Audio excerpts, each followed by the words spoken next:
To fix Sony Google TV keyboard not showing up. If the on-screen keyboard on your Sony Google TV isn't appearing, it could be due to a various reason. First, you need to ensure you're using the correct input method and that any external keyboards or mouse are disconnected or unpaired.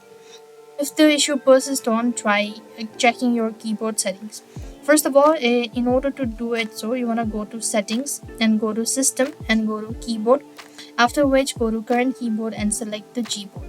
As you do it so, see whether that fixes your issue or not. Once again, what you could also do is unplug any wired keyboard or mice and disconnect any Bluetooth devices as well if you've already connected it so.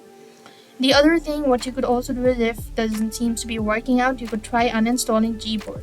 Go to settings, go to apps, see all apps, and then go to the Gboard and try uninstalling it. Once again, reinstall it. That should be able to help you out. If not, you could also do the power cycle. That is, you simply want to unplug the power cord and then you want to actually wait for a couple of seconds and then reconnect it. That should be able to help you out. These are some of the ways to fix. Despite of all these procedures, if nothing seems to be working out, you actually want to check the software update or you actually want to contact Sony Support and they will be able to help you out. So I hope the video was helpful. Make sure to like, share and subscribe to our channel. Thank you for watching. See you in the next video.